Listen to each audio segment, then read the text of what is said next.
But when you have a new administration, certainly, which has its own ideas on how it wants to govern the country, perhaps even advice from economic experts, don't you think that I know some of them. My friend David Indi is one of them.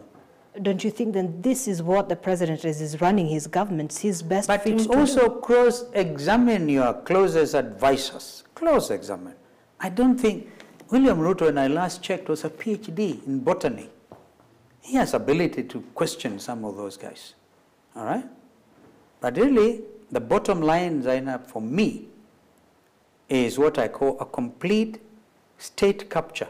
People declared their worth, net worth, 4 billion, whatever, because they want to build it up to 2027. When they are cross-examined, as if this is what you declared, they say, yeah, and they will have achieved it. How are they going to achieve it? So we need economic justice, social justice, legal justice, without which you cannot have a happy population. When the current administration took over power, they said the economic situation of the country was in an extremely bad state. Do you think then, perhaps if Azimio had won the election, you would have done any better? Of course. We had said, for example, there are certain things on education, the subject I've just raised, that this year, the children in secondary schools and even through tertiary institutions, through the university education, and the university, our universities in a sorry state. Some of them owe as much as 95 billion shillings. And the infrastructure in those universities is a sorry affair. So it's not even conducive to learning. I once lived in a dormitory, in a hall, we call them Hall 6, at the University of Nairobi. I once visited it. It's a sorry place, right? So leave alone that. The IMF report, which I watched yesterday, indicates that a third of the countries of the world are going through recession. We're going to recession in 2023. I think Kenya is already in a recession. And it doesn't help anybody to say, oh, we inherited empty coffers. No, they're collecting taxes. 100 days after that, they're collecting taxes. What are they doing with the collection of these taxes? I'll tell you what Kenyans fear. UDA was hard to say there was state capture. Kenyans now see the real state capture. And that is what has happened.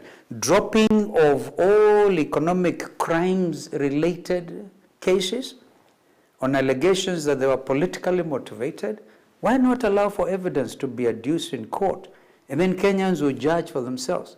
All right? So that in itself, what does it tell you? But that falls under the, administration of the independent institutions like EACC and the Director of Public Prosecutions. They're compromised. They're captured. State capture of those independent institutions.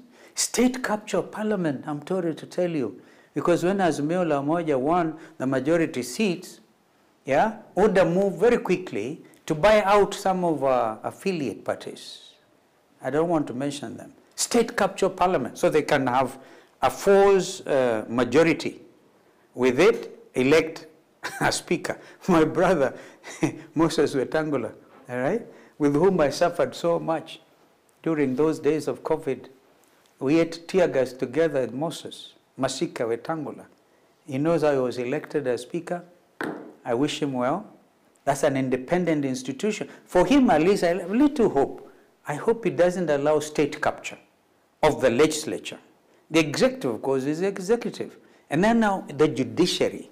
When you go to the judiciary and give them goodies, say that you're going to give Chebukati a big zawadi by appointing him to the Court of Appeal, national hero, when 3/4 of the country are mourning, what are you trying to do? So 100 days have been a disaster.